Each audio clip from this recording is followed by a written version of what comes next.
Hello and welcome to X Fashion, bringing a touch of style to student life. I'm Lorna. And I'm Elsa, and here's what's coming up. Bryony and Lindsay check out a fashion show with a difference. We take a sneaky peek into one of your fellow students' wardrobes, cheeky. And we chat to second year Victoria Rowe about her love of fashion and her experience covering London Fashion Week as a journalist. But first, it's over to Tori, who heads out onto campus on a quest to find your views on fashion. Hi, I'm on campus and I'm about to go and quiz students on their shopping habits and fashion favourites. Let's go and find out. Where would you say your favourite place to shop is? Urban Outfitters, unfortunately, for my bank balance. Burton are always good, mainly student discount, anywhere that does that. River Island if I'm feeling flush with cash, mainly for jeans. Well, I usually shop online, but basically Urban Outfitters, Forever 21. My favourite shop would be Next. I quite like Burton, Debenhams. Look at the ranges, yeah, probably Next. So Next my favourite. Probably anywhere just cheap because I'm very poor being a student. So yeah, H&M, Topshop. Zara. Yes, they're responsible for the emptiness of my wallets. Yeah, but I do love Zara. I think they're very clean, very chic lines, and I like it. What's the most expensive item of clothing you own, would you say? Probably this coat, but my mum bought it for me before I came to uni, so that doesn't count. I have a leather jacket, it's about £150, so quite expensive. This jacket, Tori, that I am coincidentally wearing for you on this wonderfully grey day. For my sixth form prom, I splashed out and I bought a Ted Baker dress and it was beautiful. But yeah, that was upwards of 100 quid and it hurt.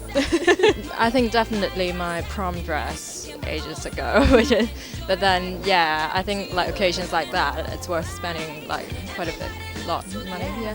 Who would you say your style icon is? David Beckham. Oh, it's gonna be Barney Stinson, to be perfectly honest. It's just the suits. I mean, seriously, suits are just the best thing ever. Right now, Solange Knowles, Beyonce's little sister. So yeah, I like her. She's Afrocentric. She likes print. She likes funny crop pants, like what I'm wearing. So yeah. Style icon, my god. Well, probably a cross between someone like Beyonce, just because she's so crazy and out there with her gold unitards, and someone like, I think Alexa Chung's got really cool style. I really admire Alexa Chung because she's quite individual. Probably David Cameron. Cameron, nice. I think you always look smart in the House of Commons. So. Well, there you have it. Politics and fashion can mix. Now, the last few weeks have seen some of the biggest events in the fashion industry calendar, with both the New York and London Autumn-Winter 2012 Fashion Weeks. As the New York Fashion Week went underway, we thought we'd take a look closer to home for our catwalk fix. Lindsay Harris reports. Yes, as part of Go Green Week, Exeter University's Be the Change Society are bringing fashion right to our doorstep.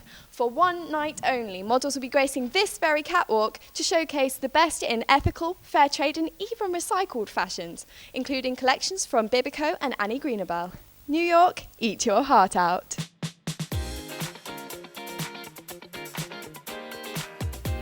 First to grace the catwalk was Bibico, an award-winning ethical clothing brand which aims for simple, effortless style. Clothes such as this floral Zip Me Up Mini are made from quality natural materials and produced in fair trade cooperatives.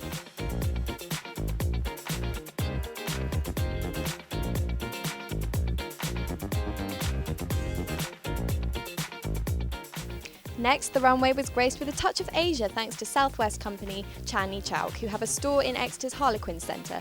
They specialise in textiles handmade in India and Bangladesh, using all natural fibres and various techniques including block printing.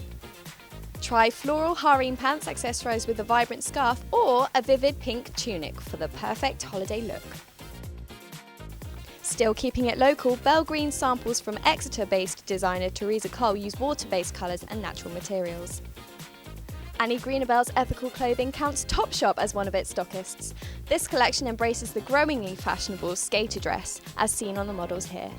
The brand uses organic cotton to create its clothing.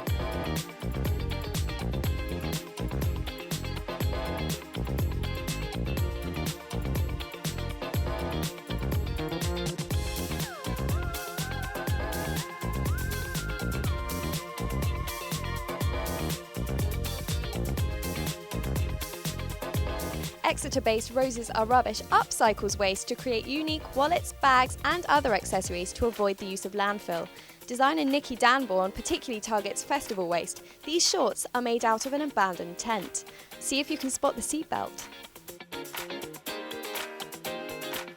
Although the show had a serious moral and environmental message, there was also high entertainment value, with the recycled theme being taken to extremes in some rather tongue-in-cheek student creations.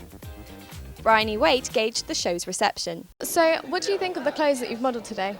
I think they're really nice. I think it's really great that we've had sort of a variety of vendors and something to suit everyone, but I think they're really beautiful, and it's so great to get people to see a different side of ethical fashion.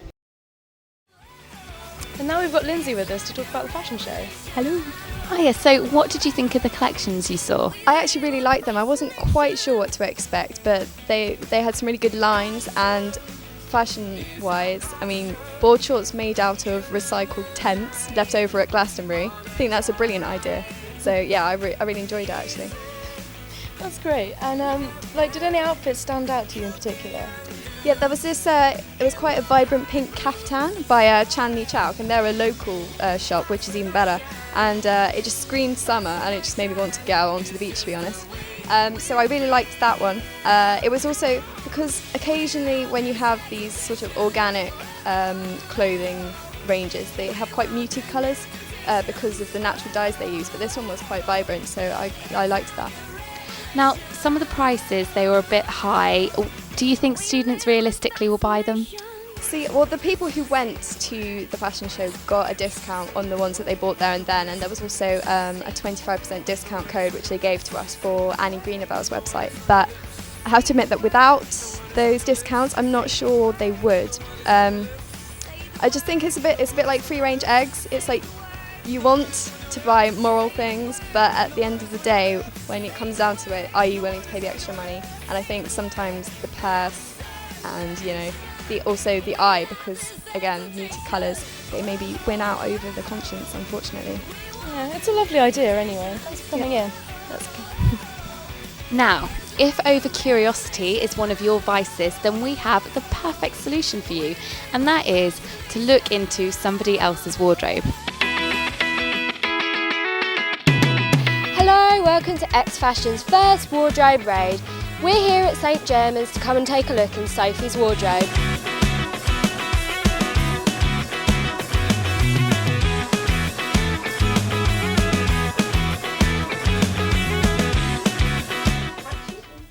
Hi Sophie, thank you very much for letting us come and see your wardrobe and your room. It's beautiful. I love the posters that you've got up. Thank you. Thank you.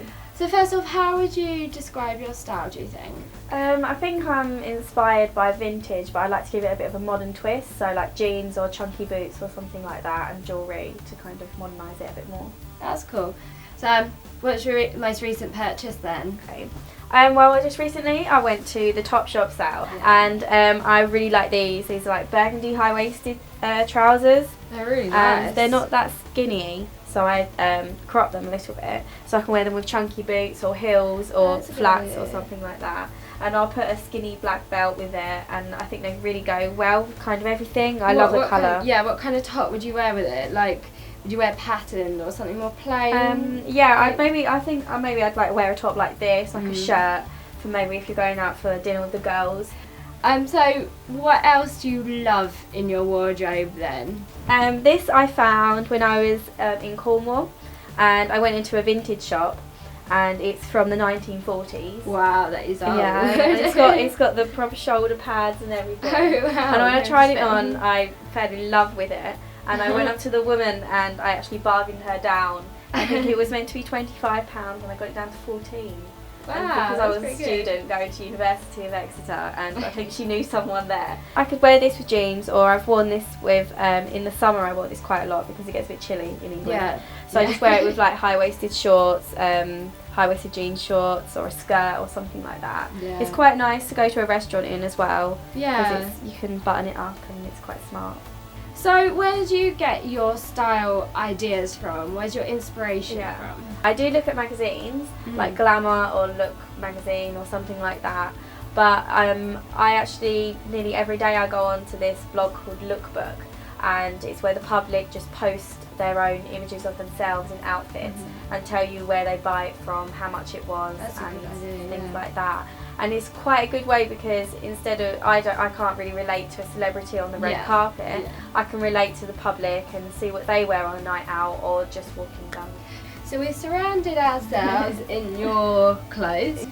Thank you for letting us look at them. It's really nice to look inside your wardrobe. I hope you've enjoyed having us. Thanks, Sophie. Great wardrobe. Must say I'm very jealous. Next, we get an insight into this year's London Fashion Week, courtesy of aspiring fashion journalist and Exeter English student Victoria Rowe. Lindsay caught up with Victoria after she'd recovered from her manic week of collection viewing and blogging as a fashion journalism intern.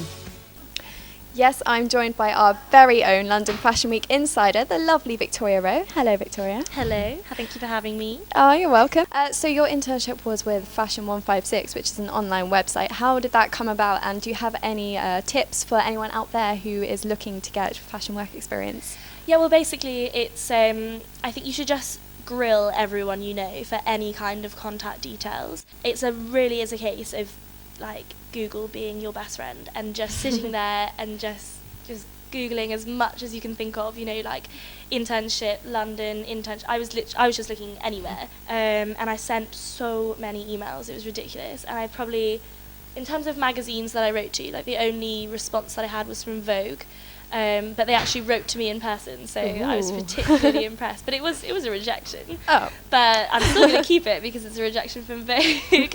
But you have to get used to the fact that you're just not going to hear back, because unless they're interested, they don't have time. So what did you do in your week of fashion journalism? Okay, so it started with you thrown straight into the deep end. I arrived in London quite late on the Thursday, and it began on the Friday. And you get your schedule. He would send them to us at about 11:30 at night. And basically the schedule shows you where you've got to be, which shows you're covering all day. And you get paired up with a photographer. So you normally start at like 8:30, so you have to get to Somerset House, which is on the Strand. Yeah, and then you pop off to your different shows. If you're doing backstage, it's mostly interviewing the models and the hair and makeup team, and just getting a feel for, if you can't get to talk to anyone because they're too busy, just getting a feel for the fabrics of because obviously the rails of the clothes are there, which you might not appreciate when you're watching the show because there's so much else to be concentrating on. Once the show finishes, you've got 20 minutes to have left, found somewhere with Wi-Fi, normally the media lounge, but it was absolutely rammed all the time, and write up your report and just get it posted. How many collections were you looking at a day? A day, I'd probably say between 7 and 10. So that is a lot. Yeah, so I probably finished at like 10:30 each night. So what was your favourite collection or favourite outfit that you saw during the week? Alexander McQueen this year, he did like an enchanted forest. So the runway itself was covered in autumn leaves. And that collection was absolutely brilliant. Like it was like military inspired, and it was men's and women's wear. And like 3 of the dresses, like towards the end of the collection, were like actually like this. They were black tulle, and sort of sheathed. And then they had what was like a confetti of brightly coloured flowers, like appliqued on, and it was just fantastic because it was floral, but it was definitely wasn't too prim or too girly. But at the same time, it had tulle and flowers, and so it worked so well. Were there any collections that were maybe bordering on the bizarre, just they went a bit too far in the creativity? I think there were plenty. In terms of like, so Miriam Kirchhoff, like they're a design duo that are definitely renowned for sometimes, well, always pushing things to the edge. And this collection was like disco glam, but gone wild. And it was like sequin bustiers over like lurex striped tights, and there was just everything going on, like appliqued denim and pom-poms and feathers and fringing. Oh my days. And it was fantastic to see. And it was like on a disco runway as well, so like LED lights. Like I was particularly entertained.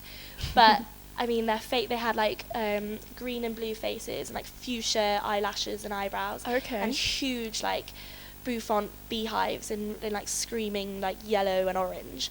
So it's just one like of those any other night in Exeter, yeah, I mean, you know. wouldn't you say? Like, I definitely saw. I thought, how can that translate to my wardrobe at home? Okay, one final question. You are an English student here at Exeter, so can you use your English skills, your analysis skills, if you will, to draw a comparison between your experience and the experience that I'm sure most of us have seen on film, The Devil Wears Prada? That's nice. I like that. Thank you. Yeah, in terms of, I could definitely, the phone sort of ringing off the hook. Yeah, I've never had so many phone calls, and believe me, I wasn't pleased. But one thing I did actually pick up on, I was in the press lounge typing away, and they brought a tray of cubes of cheese, and I was just like, this is very suspicious. Was there pineapple? There was no pineapple. No pineapple. What is this? Unfortunately. But I just thought the whole Devil Wears Prada, cubes of cheese, that worked for me too well. Too well. Okay, well, thank you so much for talking to us, Victoria, and enjoy your week. Thank you. It was lovely speaking to you. There you have it. It's not all glitz and glam. It does sound fun though. Well, that's all we have time for today on X Fashion. So until next time, stay stylish.